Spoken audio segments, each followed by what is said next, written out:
நம்ம இப்போ 10th experiment பார்க்க போறோம். சோனோமீட்டர். இந்த சோனோமீட்டர்ல பாத்தீங்கன்னா frequency of the tuning fork கண்டுபிடிக்க போறோம். இதுதான் tuning fork. இதனுடைய frequency தான் கண்டுபிடிக்க போறோம். ஏற்கனவே நம்ம என்ன படிச்சிருக்கோம் அப்படின்னா frequencyனா ஒரு பார்ட்டிகல் எத்தனை வைப்ரேஷன்ஸ் ஒரு செகண்ட்ல எடுக்கும் அப்படிங்கிறது தான் frequency. அதுக்கான ஃபார்முலா தான் n = 1/2 √m/l² g/m Hz. இப்போ கேபிட்டல் M அப்படிங்கிறது mass attached to the string. இதுதான் வந்து சோனோமீட்டர். இது வந்து ஹோலோ பாக்ஸ். உள்ளுக்குள்ளார எதுவுமே இருக்காது, வெறும் ஏர் மட்டும்தான் இருக்கும். இதுதான் ஸ்ட்ரிங். இது வந்து நைஃப் எட்ஜஸ். இந்த ஸ்ட்ரிங்ல தான் பாத்தீங்கன்னா மாஸ் சஸ்பெண்ட் பண்ணிருப்பாங்க. இதுதான் வந்து கேபிட்டல் M. சரிங்களா? தென் L அப்படிங்கிறது linear density of the L அப்படிங்கிறது length of the vibrating string. அது நான் எக்ஸ்பிளைன் பண்ணும்போது சொல்லித்தரேன். G அப்படிங்கிறது ஆக்சலரேஷன் டியூ டு கிராவிட்டி. ஏற்கனவே உங்களுக்கு தெரியும் இதனுடைய வேல்யூ என்னன்னா 9.8 m/s². ஸ்மால் m அப்படிங்கிறது லீனியர் டென்சிட்டி. இப்போ வந்து எக்ஸ்பிளைன் குள்ளார போலாம். அந்த வைப்ரேட்டிங் லென்த் தான் நம்ம இப்போ கண்டுபிடிக்க போறோம். வைப்ரேட்டிங் லென்த் கண்டுபிடிக்கிறது எப்படி அப்படின்னா ஃபர்ஸ்ட்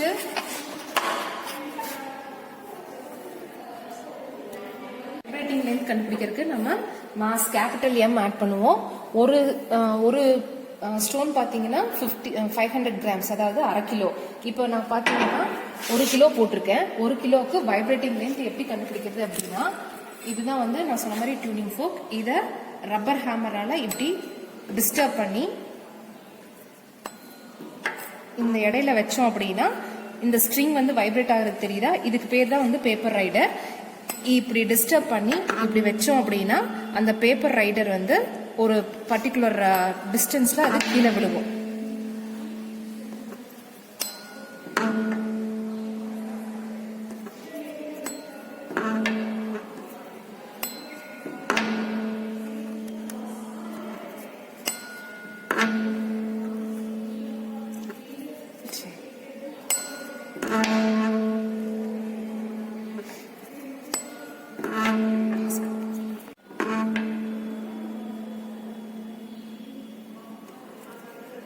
இப்படி டிஸ்டர்ப் பண்ணி இப்படி வைக்கும் போது இந்த பேப்பர் ரைடர் கீழே விழுகணும்ப்பா. இந்த ரெண்டு நைஃப் எட்ஜஸ்க்கு இடையில இருக்கக்கூடிய டிஸ்டன்ஸ் தான் வந்து இப்போ வைப்ரேட்டிங் லென்த். அதாவது சென்டர் ஆஃப் த நைஃப் எட்ஜ்ல இருந்து இந்த centre of the knife edge எவ்வளவு வருதுன்னு பார்க்கணும். நம்மளுக்கு வந்து 11.2 வருது. அப்போ இங்க 1 kg போட்டிருக்கோம். இங்க வந்து 11.2 சென்டிமீட்டர்ஸ். சரிங்களா? இதே மாதிரி அடுத்ததுக்கு வந்து பாத்தீங்கன்னா இன்னொரு 1/2 kg ஆட் பண்ணணும். தட் இஸ் 1.5 kg ஆட் பண்ணிட்டு இந்த மாதிரி வைப்ரேட்டிங் லென்த் கண்டுபிடிக்கணும். பேப்பர் ரைடர் மேல வச்சுட்டு பேப்பர் ரைடர் இப்படி வச்சுட்டு நம்ம இந்த டியூனிங் ஃபோக்கை டிஸ்டர்ப் பண்ணி இப்படி வச்சோம் அப்படின்னா ஒரு பர்டிகுலர் லென்த்ல வந்து நம்மளுக்கு வைப்ரேட்டிங் லென்த் கிடைக்கும்.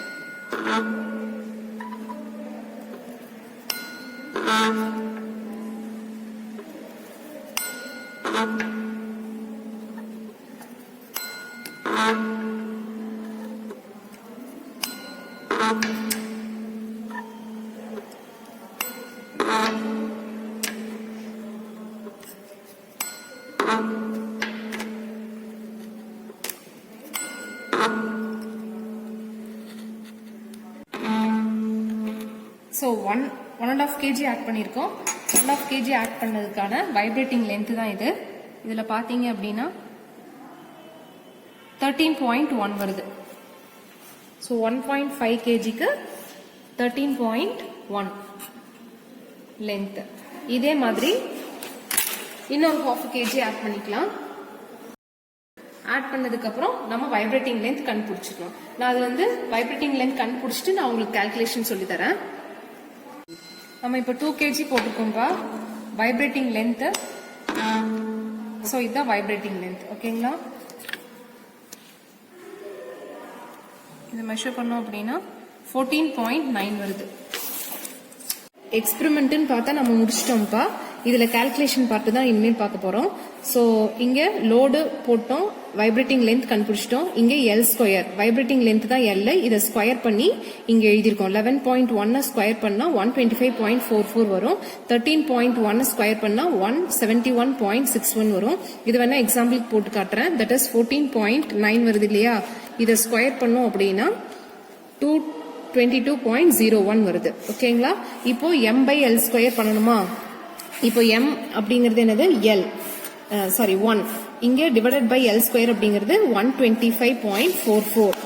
இது ரெண்டையும் ஸ்கொயர் பண்ணணும். தட் இஸ் ரெண்டையும் டிவைட் பண்ணணும். எவ்வளவு வருது? 7.97 into 10 power minus 3. ஓகேங்களா? தென் அடுத்தது இங்க வந்து பாத்தீங்கன்னா m 1.5, l ஸ்கொயர் வந்து 171.61. 1.5 divided by 171.61 டிவைட் பண்ணோம் அப்படின்னா 8.74 into 10 power minus 3. அதே மாதிரி இங்க பாத்தீங்கன்னா மாஸ் வந்து 2 divided by vibrating length square பண்ணோம்னா 222.01 equal to 9.00 into 10 power minus 3. இங்க பாத்தீங்கன்னா ஏற்கனவே 10 power 4 வந்திருக்கும். அது எப்படி வந்திருக்கும்னு கேட்டீங்க அப்படின்னா ஸ்கொயர் தட் இஸ் சென்டிமீட்டர்ல பண்றோம். சென்டிமீட்டர்ல பண்ணோம் அப்படின்னா 10 power minus 2. அதை ஸ்கொயர் பண்ணோம் அப்படின்னா 10 power minus 4 வரும். இங்க 10 power minus 4 கீழே தான் வரும். m by l square into 10 power minus 4. இந்த minus 4 மேல வந்துச்சு அப்படின்னா m by l square into 10 power plus 4 ஆயிரும். minus 4 மேல வந்துச்சுன்னா plus 4. அந்த plus 4 தான் இது. according to our calculation நம்மளுக்கு என்ன வந்திருக்கு? minus 3 வந்திருக்கு. அப்போ minus 3 into plus 4 பாத்தீங்கன்னா என்ன வரும்? 10 power 1 தான் வரும். ஓகேங்களா? சோ இது மூணுத்துக்கான ஆவரேஜ் கண்டுபிடிக்கணும். ஆவரேஜ் கண்டுபிடிச்சு 7.97 plus 8.74 plus 9 equal to 25.71 divided by 3. 8.57 into 10 power minus 3 அப்படி வந்துரும். இங்க 10 power 4 வருது. அப்போ 8.57 into 10 power 1 வரும். இந்த 10 power உள்ளுக்குள்ள கொண்டு போயிட்டோம் அப்படின்னா 85.7. இதுதான் வந்து நம்மளுக்கு கிடைச்சிருக்கக்கூடிய m by l ஸ்கொயரோட value kg meter per square.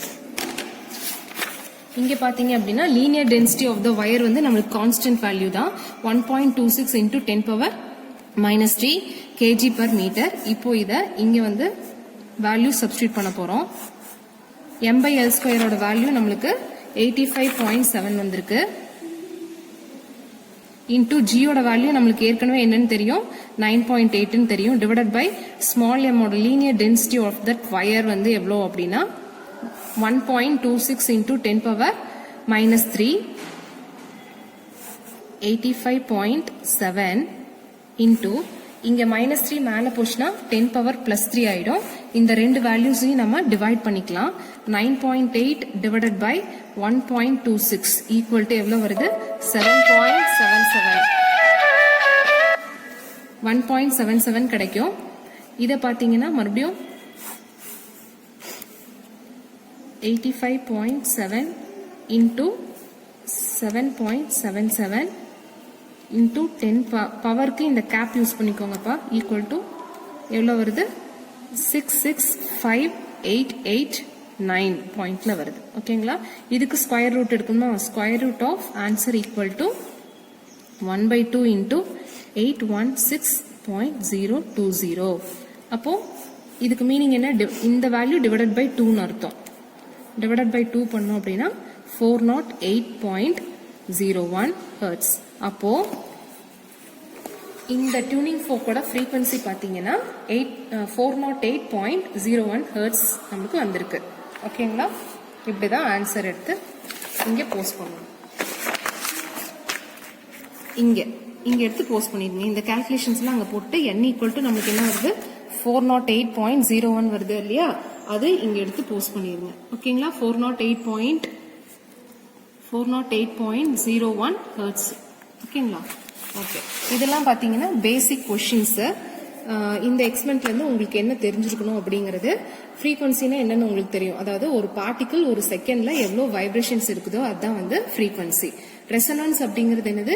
Natural ஃப்ரீக்வன்சியும் forced ஃப்ரீக்வன்சியும் வந்து மேட்ச் ஆகும்போது ஆம்ப்ளிடியூட் மேக்ஸிமமா இருக்கும். அதுக்கு பேர் தான் வந்து ரெசனன்ஸ் சொல்லுவாங்க. The sonometer is used to measure sonometer use பண்ணி என்ன கண்டுபிடிச்சோம் நம்ம இப்போ frequency of the tuning fork கண்டுபிடிச்சோம். So that நம்ம இங்க என்ன எழுதிக்கலாம், to measure frequency ன்னு எழுதிக்கலாம். The unit of frequency, frequency ஓட யூனிட் என்னது, hertz. What is vibration?